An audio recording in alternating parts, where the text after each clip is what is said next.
Hidden signs that you're ignoring your feelings doesn't just come in a 1, 2, 3 checklist. It all begins with one easy question that you need to answer. Are you one to hide your feelings in an emotional situation?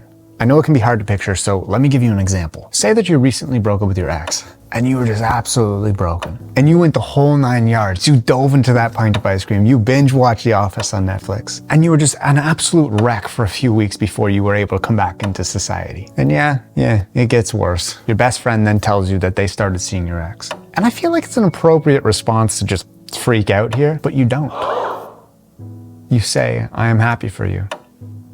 But you're not happy. You're broken. You may feel like you did the noble thing and gave your friend your blessing, but not only are you not noble, you're not a friend. Because friendship is about trust, it's about honesty, it's about loyalty.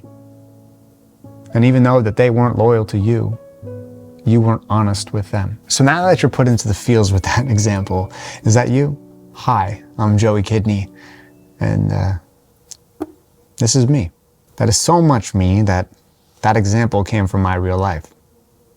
Yep, that happened. And I find I do this a lot to the point where I don't even realize it. I find that I push my feelings down without even ever acknowledging them, because that's easier to do than actually feeling it. I also fight this battle in my head that the way that I react isn't good enough. Sometimes I laugh when I'm sad and people just tell me to cry and to let it out. So then I end up not doing either of those things. And to be honest with you, I felt quite alone with this thought, this feeling of guilt for how I felt things. And that is until I had a conversation with my friend Matthias on our new podcast. He's a therapist and he is one of the best people to open up to. He's one of those people that after you talk to them, you always feel better, even if it's about sad things. And in our new podcast, we strive to show the most vulnerable parts of ourselves, the parts that you don't see. So I figured it was time that he did some opening up as well. There's something actually really great for me personally, because I'm a therapist that sits with a lot of deep stuff all day. So I am a trauma therapist too. So I'm listening to, people's abuse stories,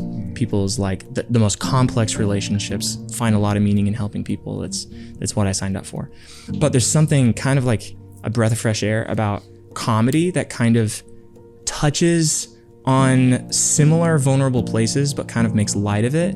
And there's kind of a levity to touching on some of those taboos, but kind of poking fun that almost kind of like, oh, whew, okay. I'm someone that loves dark comedy because I'm also somebody that loves perspective. For example, just because I'm depressed doesn't mean that I want to be sad while talking about it. Just because I'm lonely doesn't mean that I want to spend every day in a room by myself. Just because I'm happy doesn't mean that I want to spend every day in a room with other people. And what I learned from this is that the way that you express your feelings doesn't have to follow a rule book. The feelings that you may be hiding might not be an exact reaction to what that emotion is. Because at the end of the day, we all feel differently. We're all different people dealing with different situations. And how you react will be different, even if how we heal the wound might be similar through therapy. And the real challenge is finding the right balance. Making jokes about stuff that is serious and probably we shouldn't be making jokes about. We should probably be more relaxed.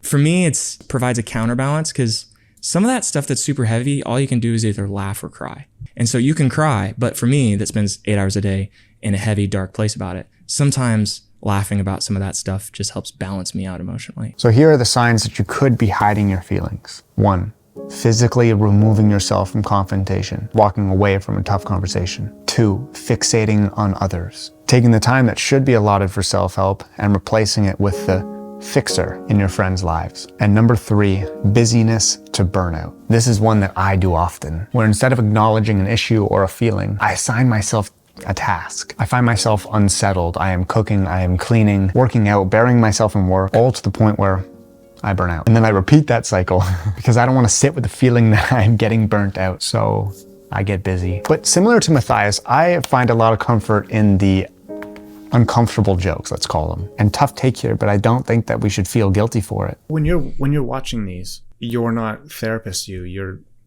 just you. Yeah. Right? You're not at work. You're not sitting there with a patient that's like, hey, I don't know, something abuse. And you're like, oh my God, I saw this really funny joke about abuse. Here, check this out. Like, you're not doing that. You're not doing that, right?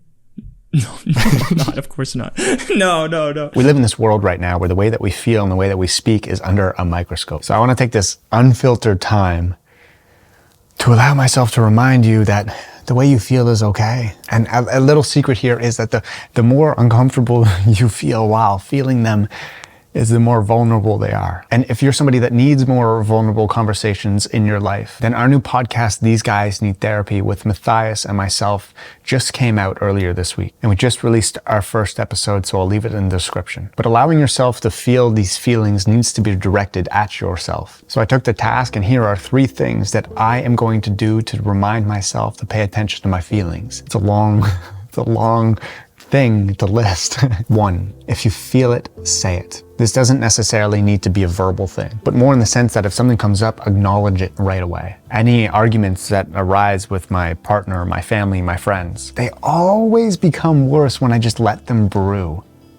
Especially overnight. When I take my feelings and my thoughts and I just shove them down, that just never ends well. It's okay to have conflict and then take a break from it. Like if your heart rate's over 100 beats per minute or 80 if you're an athlete, then it's time to, take a break. That's a Gottman theory. But coming back to resolve it is key. So maybe it isn't if you feel it, say it. Maybe it's more if you feel it, process it. Because it isn't just verbal. It's more about restraining from pushing it down. 2, no shame in letting it out. I'm somebody that really benefits from physical exercise. I sleep better, I eat better, and I feel better every single time after I work out, even if I don't want to, actually, especially after the times that I didn't want to. So if I need to blow off some steam and also process that feeling, I get my body moving. It also helps me think a little bit more clearly in a foggy frustration. And finally, 3, let it out. The way I do this for myself is writing it out. And if you have my latest book, then you already know that. Whether it is in my physical journal, my journal app, on my phone, on my notes app, or in one of my 3 books, this is how I process. Growing up, I was a kid that had to write things over and over and over till my hand